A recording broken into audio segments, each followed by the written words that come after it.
दोस्तों, शुभम नाम का एक लड़का था। वह काफ़ी गरीब था। उसके पास ना तो कुछ खाने को था और ना ही रहने को घर था। वह अपने दोस्त के यहाँ रह रहा था। उसने एक छोटी सी कंपनी में पेंटिंग का काम शुरू कर दिया। धीरे धीरे उसके पास काफ़ी पैसे भी हो गए। बाद में वह काफ़ी अमीर हो गया, लेकिन अभी भी उसके जीवन में एक साथी की कमी थी जिसकी उसे तलाश थी। जब वह छोटा था तभी उसके माता पिता इस दुनिया से चल बसे थे। उसको प्यार व्यार के बारे में पता नहीं था, क्योंकि अभी तक उसका प्यार से पाला नहीं पड़ा था। एक दिन जब वह अपने किसी काम से बाहर था और अपने एक मित्र प्रकाश के यहाँ ठहरा हुआ था, तो उसे एक लड़की मिली जो काफ़ी अच्छी और खूबसूरत थी। देखते ही देखते शुभम को उस लड़की नेहा से प्यार हो गया। वह काफ़ी देर तक खड़ा होकर उस लड़की की ओर देखे जा रहा था, जो अपने मालिक प्रकाश के लिए रोज़ की तरह खाना बना रही थी, जो कि खाना बनाने का काम करती थी। कुछ देर बाद वह लड़की वहाँ से चली गई और फिर अगले दिन से काम पर नहीं आई। शुभम कुछ दिनों से उस लड़की की तलाश में था, लेकिन लड़की नहीं मिली। नियति ने अपने ही शहर में शुभम को उस लड़की नेहा से मिला दिया। नेहा काम की तलाश में थी, इसलिए शुभम ने लड़की को तुरंत ही घर के काम पर रख लिया। नेहा जब शुभम से इस मुलाकात में सामने आई थी तो उस समय शुभम शब्द भी साफ साफ नहीं बोल पा रहा था। नेहा को लगा कि यह लड़का गूंगा है। शुभम को भी पता था कि नेहा हमें गूंगा समझती है। इसके साथ ही लड़की को ये समझ आया कि यह लड़का इस घर का मालिक नहीं बल्कि नौकर है। शुभम जब भी नेहा के पास जाता तो गूंगा बन जाता था। धीरे धीरे नेहा शुभम पर काफ़ी रहम खाने लगी थी। अब उसे शुभम की लाचारी पर प्यार आने लगा था, लेकिन फिर नेहा एक बात से डरकर पीछे हट गई, क्योंकि नेहा के भी माता पिता बचपन में ही मर चुके थे। नेहा को चाचा ने पाला था और वह चाहता था कि जब तक वह जिंदा रहे यह लड़की अपने लिए गांव में खाने पीने को पैसा दे।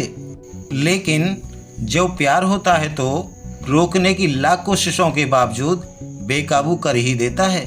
नेहा का प्रेम भी हद से बाहर जाने लगा। शुभम के एक इशारे पर नेहा भी दौड़ते हुए शुभम के पास पहुंच जाती थी। अब शुभम को भी समझ आ गया था कि नेहा का मैरी लव हो गया है। शुभम भी नेहा से बहुत ही प्यार करता था। अब उसने सबसे पहले नेहा के बारे में सब कुछ पता किया। जब उसे नेहा की बदनसीबी के बारे में सब कुछ पता चला तो वह बहुत रोया, क्योंकि उसने गरीब और निष्कपट नेहा से गूंगे होने का झूठ ही नहीं बोला बल्कि गूंगेपन का अभिनय भी किया था। इसी बात को लेकर अब वह दिन रात रोता है और इधर नेहा जो भी संपर्क में आता शुभम के लिए गूंगेपन का इलाज कराने की जुगत में लग जाती।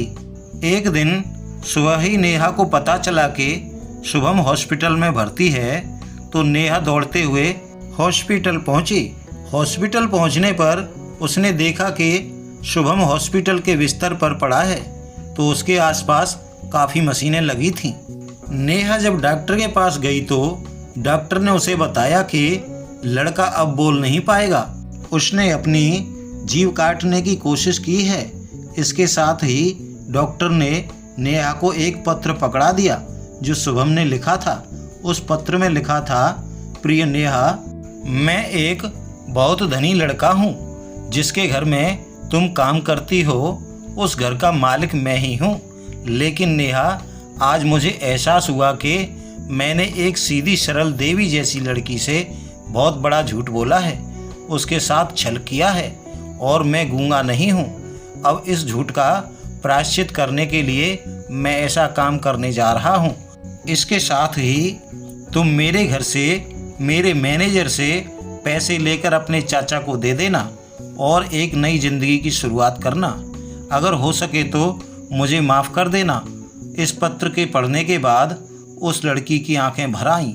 वह दौड़ते हुए मंदिर में गई और भगवान के सामने कहने लगी, हे भगवान, जब तक वह बोला तब तक वह मेरे लिए कुछ भी नहीं सोचता था, ढोंग रचाए बैठा था। खैर अब वह मर ही क्यों न जाए मेरी बला से। नेहा मंदिर में थी और इधर डॉक्टर शुभम का इलाज कर रहे थे और ईश्वर ने दोनों के मन की बात कबूल कर ली। और अब शुभम बोला, लेकिन वह अपनी याददाश्त खो चुका था।